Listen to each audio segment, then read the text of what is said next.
அஸ்ஸலாமு அலைக்கும் வரஹ்மத்துல்லாஹி வபரக்காத்துஹு. நிலையான தர்மம். அல்லாஹுடைய தூதர் ஸல்லல்லாஹு அலைஹி வஸல்லம் அவர்கள் கூறினார்கள், மனிதன் இறந்துவிட்டால் அவனுடைய 3 செயல்களை தவிர மற்ற அனைத்தும் நின்று விடுகிறது. 1. நிலையான அறக்கொடை. 2. பயன்பெறப்படும் கல்வி. 3. அவனுக்காக பிரார்த்திக்கும் அவனுடைய நல்ல குழந்தை. இந்த செய்தி அபூ ஹுரைரா ரலியல்லாஹு அன்ஹு அவர்கள் மூலமாக அறிவிக்கப்பட்டு ஸஹீஹ் முஸ்லிமில் 3358 என்ற எண்ணிலே பதிவு செய்யப்பட்டிருக்கிறது.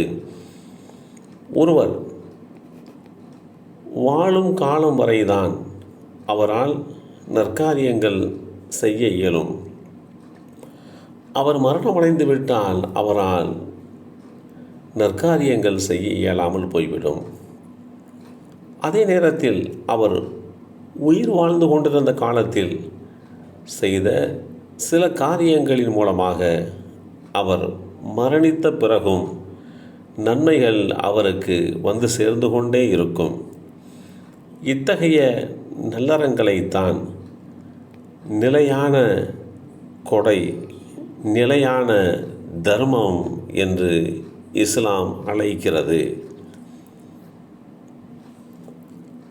வேதமறை குர்ஆனிலே அல்லாஹ் குறிப்பிடுகின்ற போது,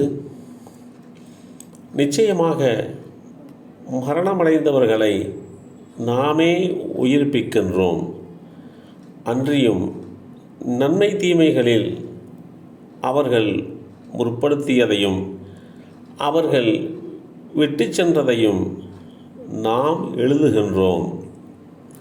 எல்லாவற்றையும் நாம் விளக்கமான ஏட்டில் பதிந்தே வைத்துள்ளோம்.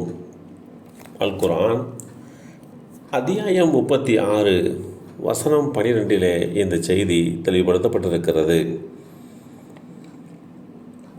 அல்லாஹுவின் பாதையில் தங்களுடைய செல்வத்தை செலவு செய்பவர்கள், நல்ல விஷயங்களில் தங்களுடைய பொருளாதாரத்தை செலவு செய்கின்றவர்கள், அந்த செலவு செய்ததனுடைய விளைவாக அவர்கள் இறப்பிற்கு பின்பாகவும் சில செயல்பாடுகள், நற்காரியங்கள் மூலமாக அவர்களை நன்மைகள் அடைந்து கொண்டிருக்கிறது. அல்லாஹுடைய தூதரே, என்னுடைய தாயார் இறந்து விட்டார், அவர் சார்பில் நான் தர்மம் செய்யட்டுமா என்று நபி ஸல்லல்லாஹு அலைஹி வஸல்லம் அவர்களிடம் ஸஅத் இப்னு உபாதா ரலியல்லாஹு அன்ஹு அவர்கள் கேள்வி எழுப்பினார்கள். அதற்கு நபி ஸல்லல்லாஹு அலைஹி வஸல்லம் அவர்கள் ஆம் என்று பதில் சொன்னார்கள். எது சிறந்த தர்மம் என்று ஸஅத் இப்னு அபீ உபாதா ரலியல்லாஹு அன்ஹு அவர்கள் திரும்ப கேட்கிறார்கள்.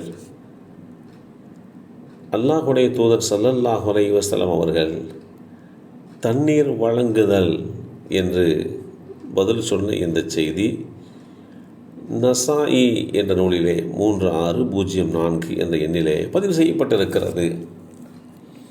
தண்ணீர் வழங்குதல் அது நமக்கு தொடர்ச்சியான நன்மைகளை ஏற்படுத்தி கொண்டே இருக்கிறது.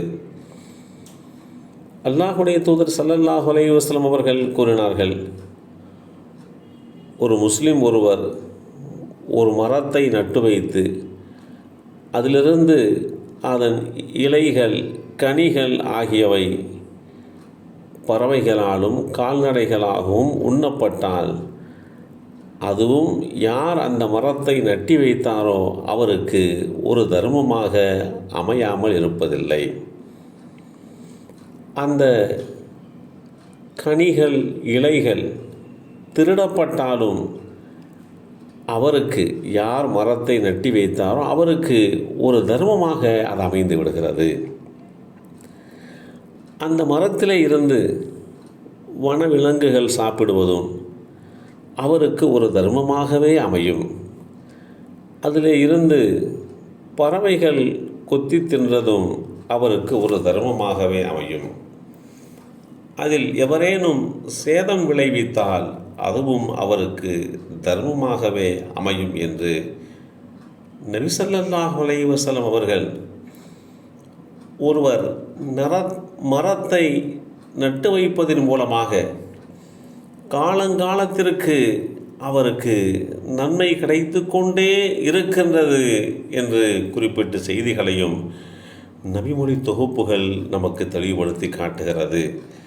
எல்லாம் வல்ல அல்லாஹு தஆலா நிரந்தரமான நிலையான கொடைகளை தர்மங்களை செய்கின்ற நல்லோர்களாக நம் அனைவரையும் ஆக்கி வைப்பானாக. அஸ்ஸலாமு அலைக்கும் வரஹ்மத்துல்லாஹி வபரகாத்துஹு.